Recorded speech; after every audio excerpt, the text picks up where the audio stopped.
Hello, my name is Karen Hughes, and I am the Domestic Violence Clinical Services Coordinator for the Life Crisis Center, and I want to welcome you to Life Crisis Today. Getting into a relationship can be exciting and fun and a little bit nervous and nerve-wracking, but we're going to talk about what is a healthy relationship and what's not a healthy relationship. And with me today is Summer Miles, and she is the Prevention Coordinator for the Life Crisis Center. Welcome, Summer. Thank you for having me, Karen. Oh my gosh, getting into relationships, it can be fun and exciting, and it also can be a little bit anxious and nerve-wracking. Let's talk about relationships. And I know when you're starting to date somebody, it kind of has some stages to it. Yeah, absolutely. So I've been working a lot with middle schoolers and high schoolers, and believe it or not, they're starting to get the crushes and kind of have those first relationships as early as middle school. We see some different stages. It starts with a texting, they call it talking. It's more of a texting scenario. Yeah. And then they actually go to hanging out and then potentially dating. And dating is essentially putting a label on it, being exclusive. Hopefully they're not talking. You're my boyfriend, you're my girlfriend. You're my boyfriend, you're my girlfriend, putting a label and kind of having an exclusivity about it. Right. So that's kind of the stages for it. Yes. Maybe we need to define what is a healthy relationship. What goes into being healthy in a relationship?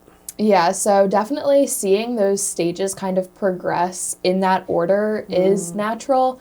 And then you add like physical intimacy in there, and a lot of times that gets confused during the talking stage. We skip a stage sometimes because we do start the intimacy stuff. Yeah, exactly, especially in like the younger population. Getting those stages kind of all mixed up, definitely not what we want to see. But in a healthy relationship, it's really important to have communication, good boundaries, respect for one another. Overall, you have an autonomy of yourself. You have your own opinions. You're allowed to do what you want still, see your friends, see your family, and you're not necessarily answering to somebody. You respect the other person and their wishes, but you have that autonomy over yourself overall. Right. You stay your own person. Yes. Yes, you're in a relationship. I don't know about you, but if I'm in a relationship, I see myself as a part of a couple when I'm in the relationship. But when you're starting to talk with somebody, you're not there yet. Yeah. So how do I identify myself? And I have my boundaries, and I am my own person. Yeah, exactly. So you definitely take on the identity of being in a relationship. Yes. Yeah. And you should act as if you're in a relationship. Right. That's part of having the label, but really to keep your own identity, because that's who you are first and foremost. Not like it's okay to disagree. You're not going to like all the same things, that sort of thing, to keep that own identity. When we start to get into an unhealthy relationship where the boundaries are crossed and lack of communication, especially at these younger ages, they haven't established healthy communication skills in general. They're still learning it. So when we look at communication, there's healthy communication and unhealthy communication. Then we start to get into unhealthy relationships. And I always explain it as these red flags we want to be aware of in a relationship. And that kind of goes over pretty well with the middle schoolers and high schoolers. I guess there's some TikTok trends about red flags. They understand what I'm talking about when I say these are the red flags in a relationship. And that's kind of the isolation from family, isolation from friends, not answering them right away. And especially within seconds of a text. Yes. And then your phone gets blown up with voicemails, missed calls, text messages, and whatnot if you don't answer. So that's kind of what we see as unhealthy, these patterns. It's important that these patterns start as early as preschool. And I know we're not having crushes in preschool or whatever. But on the playground, if a boy is picking on a little girl, pulling her pigtails, or making fun of her dress, it's a common response from adults to say, oh, it's because he likes you. He's just teasing you because he likes you. You know, even before the whole cooties thing. At a young age, typically females are told, oh, they're being mean to you because they like you. Right. That's their first somewhat experience with a relationship. It's okay to accept someone being mean.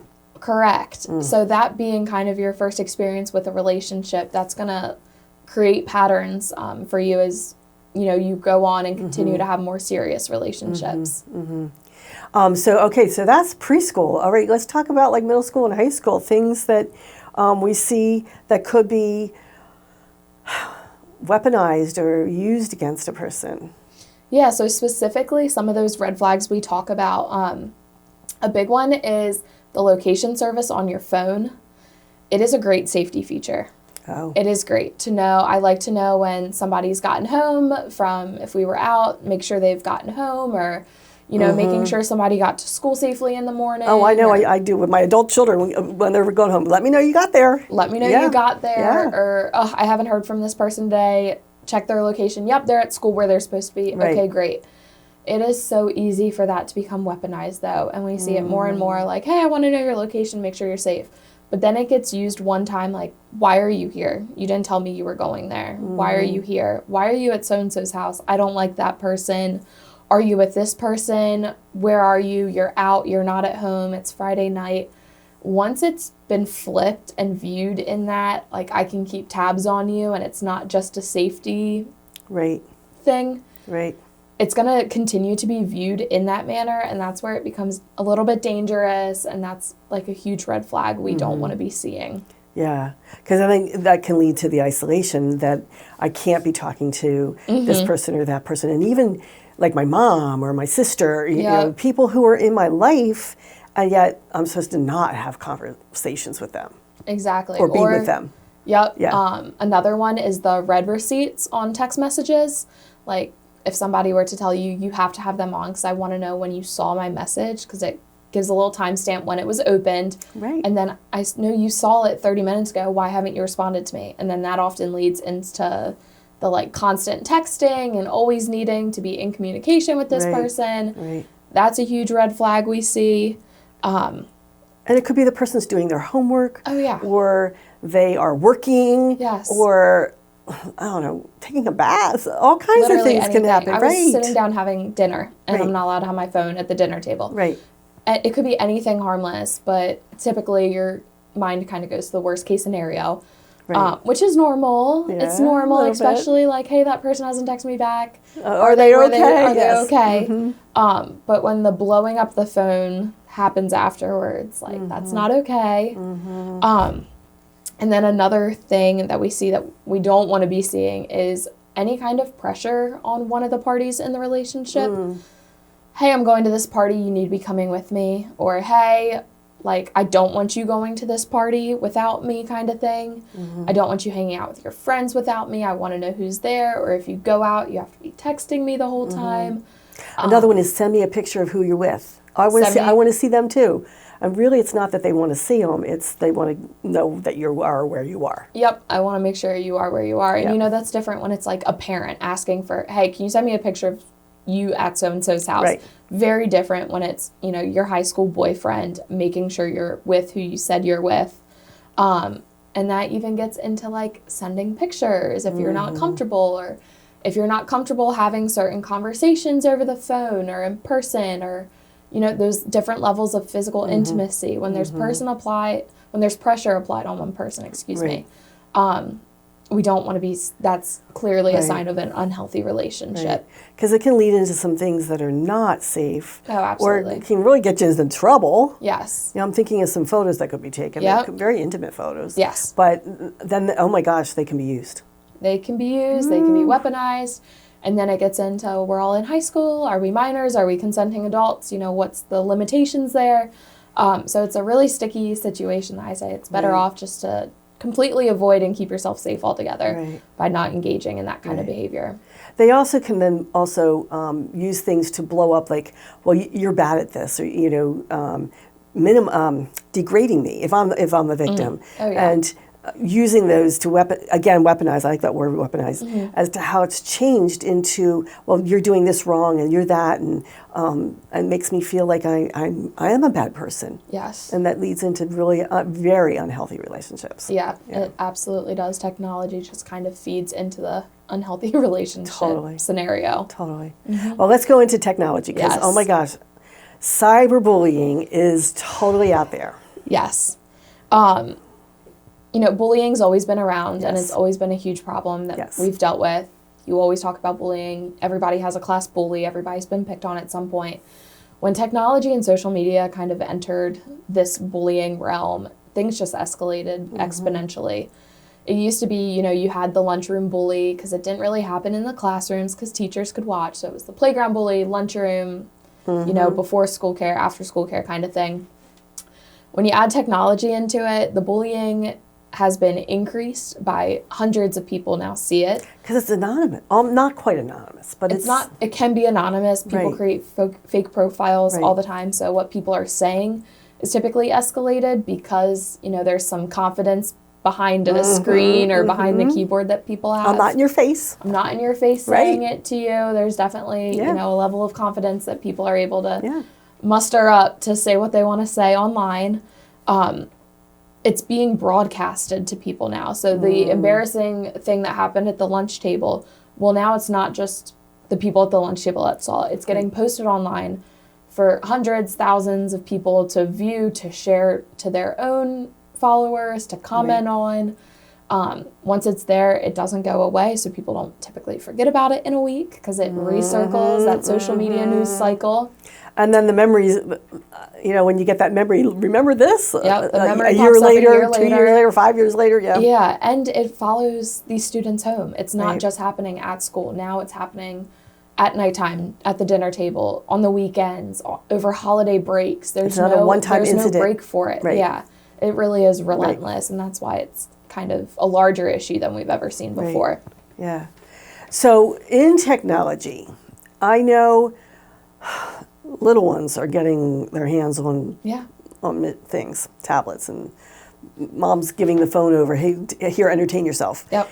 But that can lead into some major stuff. Yeah. Let's talk stages, like ages and stuff with safety issues. I don't know how early you want to start, but let's, you said it exactly. Like toddlers with, YouTube videos or different TV programming. Even learning the alphabet. I know I've helped my granddaughter with. Yes, it can be a great educational tool. Right. It can be a great educational tool, but as children get older, technology is always changing on its own. What I had in high school technology is different than what the high school technologies are out now. It's always changing, and then as kids get older, how they use technology changes. So, infants, they're just kind of watching whatever's on the screen. They might be talking at the TV, but they're not really interacting with anybody online. Right.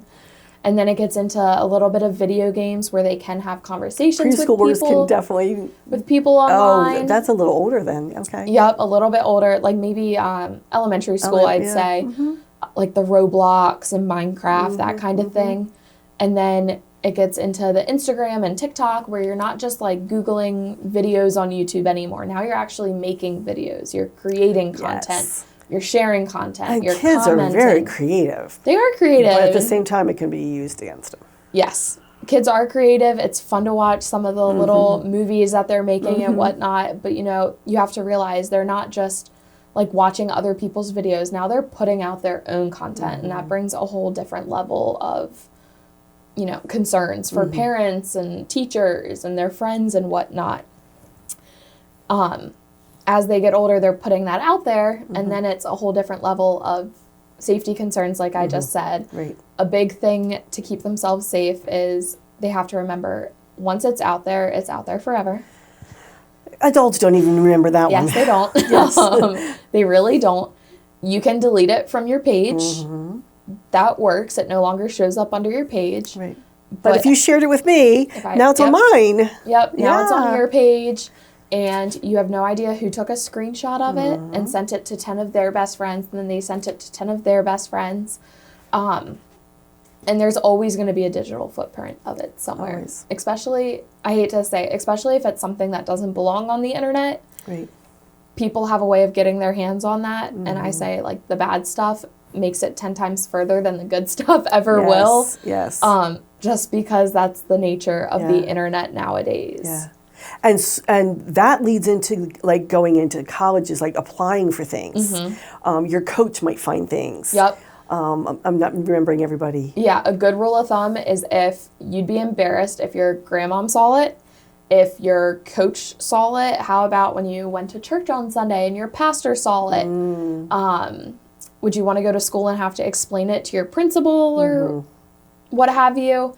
If you'd be embarrassed if any of those people saw it, it probably doesn't belong on the internet. Right. Even if you have like a private account or you say, I'm not friends with them on Instagram or Snapchat, there's no way they could see it.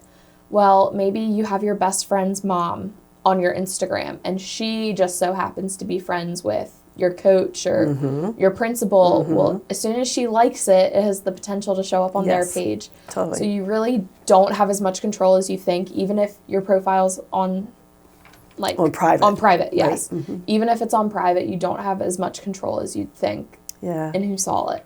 Well, let's do some tips. Okay. For safety. Yep. Let's do for the students first, and then we'll do the parents after that. Okay. Yep, I like it. So what about the kids? The kids. So again, ask yourself, am I okay with all these people seeing it? Yes. First and foremost. Second, is there any personal information in here? It seems obvious, but addresses, telephone numbers, like geolocations, you don't realize, but there's different features on different apps to be able to literally pinpoint the coordinates at where either a picture was taken or where a picture was posted, especially if you're posting it somewhere and it may seem harmless. You wanted to tag that you were at this arena for this concert.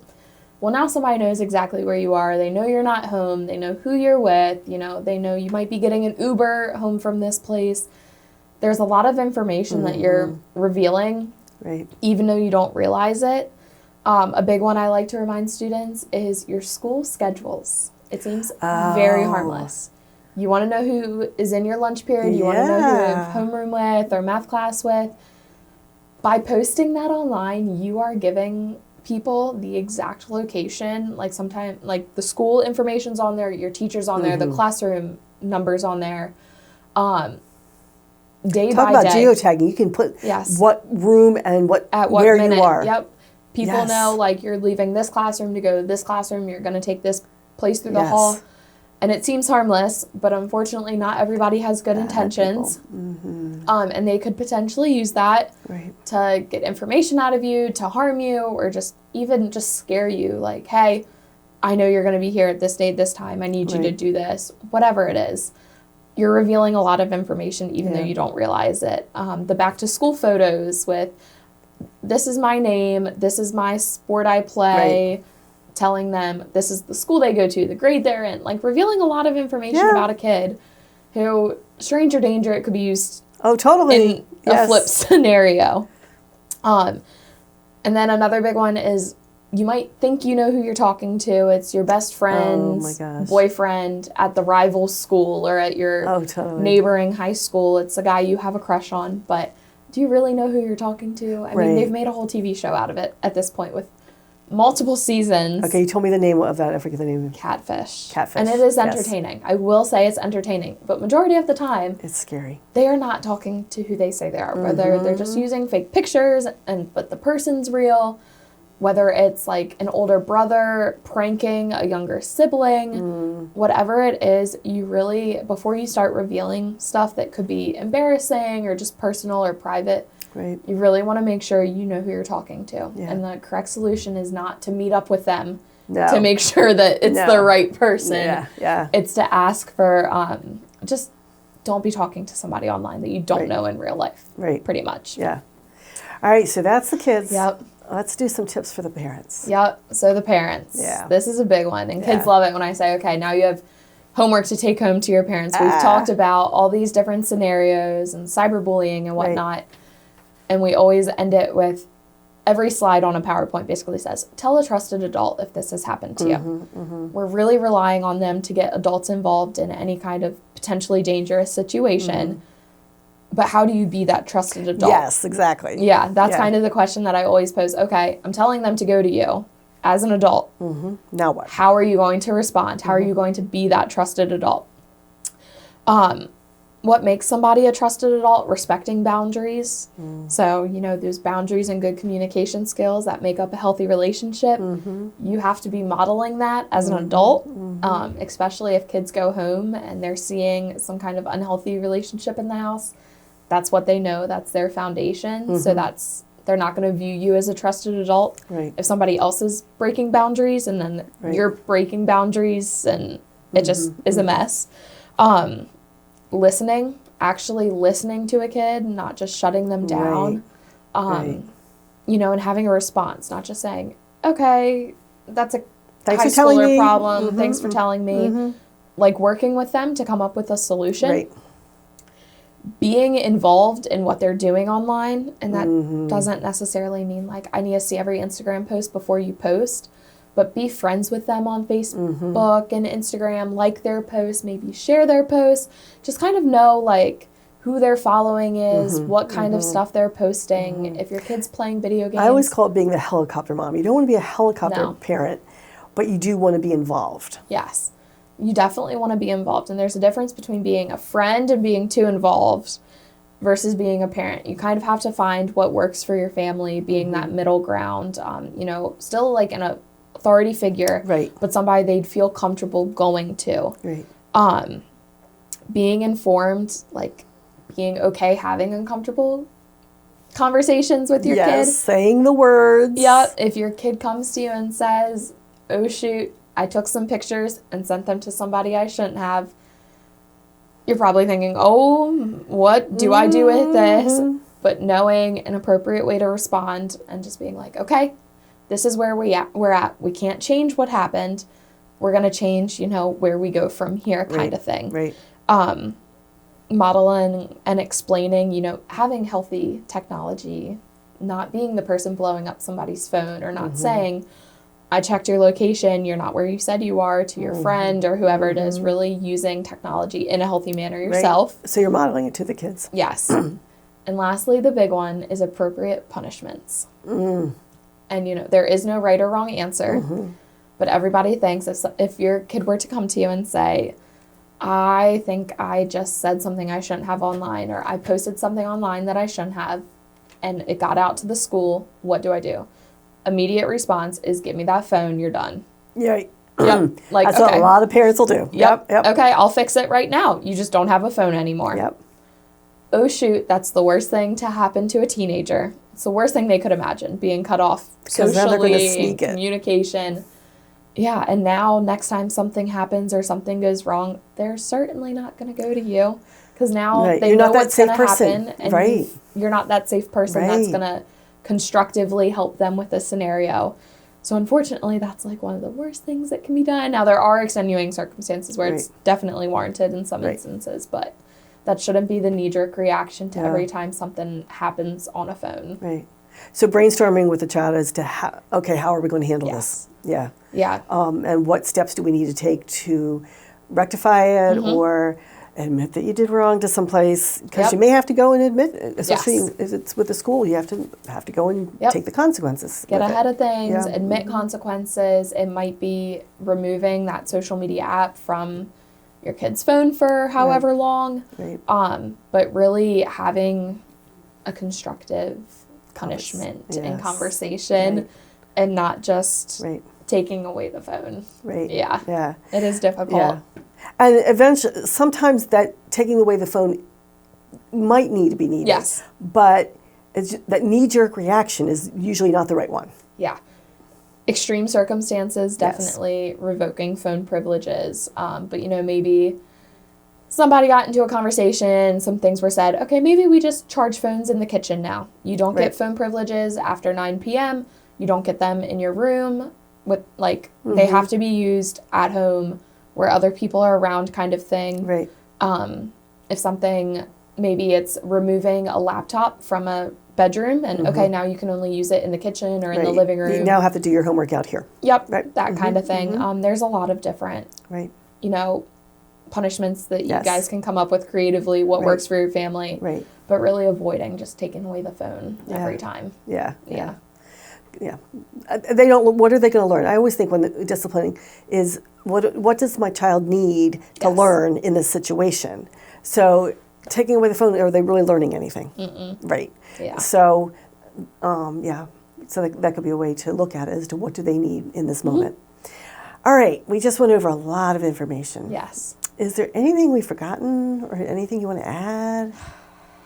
Not that I can think of off the top of my head. Really, as adults, we just have to be supportive. Right. We have to be constructive. We have to be okay with, having difficult conversations, Right.